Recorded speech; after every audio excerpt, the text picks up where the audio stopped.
you enjoyed seeing me struggle with my grain mill lid. If anybody has a Nutrimill, you should let me know.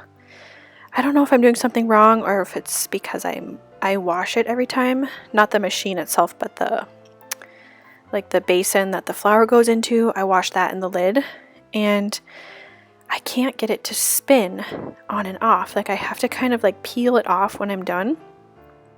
And I try to be really careful because I don't want any of the parts to snap, but it will not spin around. And when I watch other people do it, theirs nicely spins. So I'm not really sure if it's just getting like a weird residue. It doesn't feel like it is from my soap or something.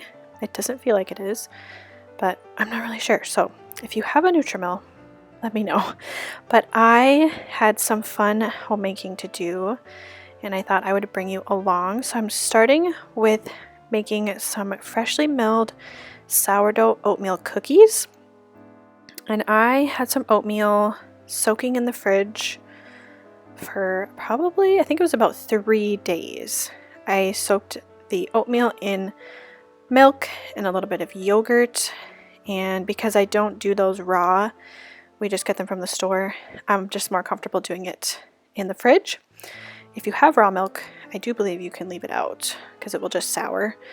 But when it's already been pasteurized and stuff, you don't really want to mess with that. So I soak them just for longer in the fridge. And I'll leave this recipe down below. It didn't actually call for soaked oats, but I wanted to do that because it makes them more digestible for your body. So I do believe I ended up adding a little bit of flour to this recipe once I got things mixed together than what the recipe originally called for, just because I did soak the oats, and because of that there was added, moisture, added liquid, and it wasn't quite coming together, so I added a little bit more flour. And then these have raisins in them. I was craving these, and then we also had a new baby in our family. Not us yet, we are still waiting, but a new cousin. And so I wanted to make some oatmeal cookies. Oatmeal is really great for nursing, and like I said, I was craving them as well. So these were a hit. My family finished ours up within a few days. They were really, really good. So I'll leave that recipe for you down below.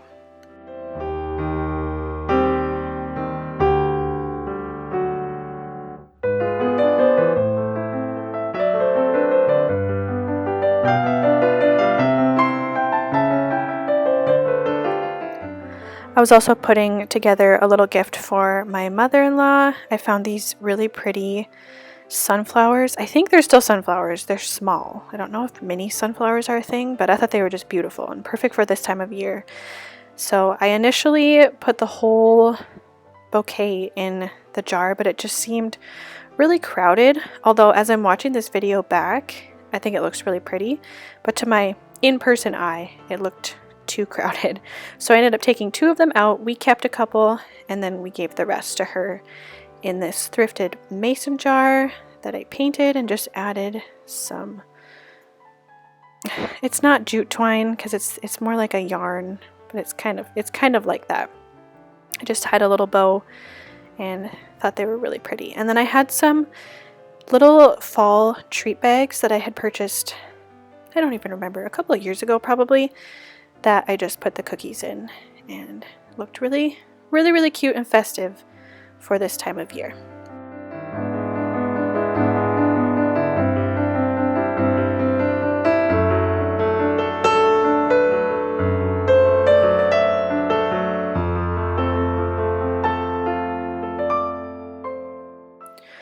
You can probably find little treat bags like this just at the dollar store. I do believe these came from Amazon a couple years ago, but you can find them anywhere. If you want to look for a specific style, though, I would definitely recommend online because you can type in kind of what you're looking for and get something more specific.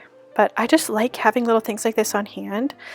I think it's really fun to, when you're doing your homemaking and you're going to share what you're making with others, it's really fun to have something pretty on hand that's very inexpensive and just a nice way to kind of up-level your homemaking game.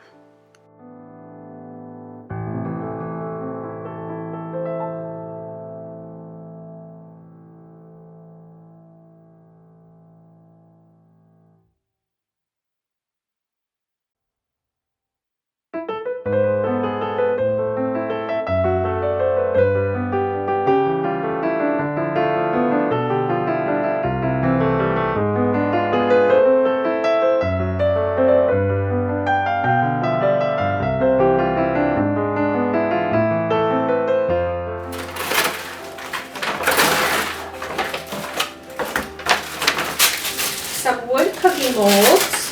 Are those from me? We're gonna make ornaments this year. This one's a reindeer. This one is flowers.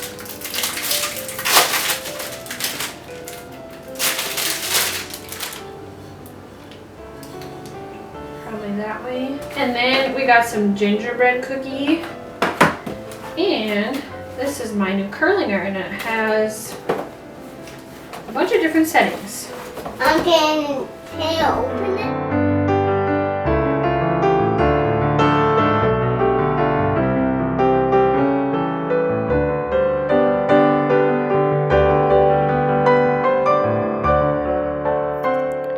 We are doing a lot of homemade gifts this year again. I started that last year and I really like the heart behind it and the effort that goes into it, but I will say it's actually really hard to make things truly beautiful, and it's something that I want to keep practicing at. So like I showed you, we found some wood cookie molds we're going to use for ornaments. And then the gingerbread cookie cutters are just to make cookies. And then my curling iron is just for me. So I was just showing you what was in there. But this curling iron actually came with, I think, 4 or 5 different sized wands. And one of them was a crimper too. So I will have to link that below because it was really actually very affordable. Hopefully it lasts a decent amount of time. You know, when things are cheaper, sometimes that isn't always the case. But I have used it and it seems totally normal and great. So I will link that below for you, but definitely stay tuned for more videos on the Christmas homemade gifts because I'm going to be sharing what we're doing with that, and I'm really looking forward to that process this year.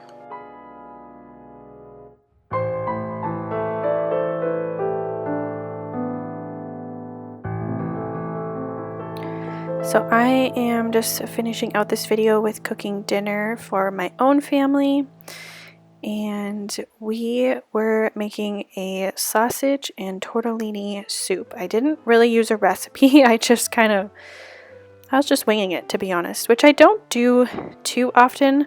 I also don't use recipes too often either. I just have kind of a handful of recipes that I used to use that I kind of committed to memory or just know them well enough to be able to do it. And I just kind of go on a rotation.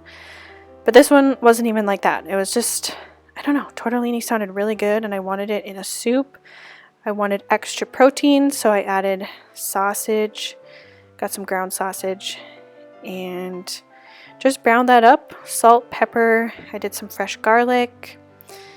Then I added some homemade bone broth, cooked up the tortellini. I think it was actually tortelloni.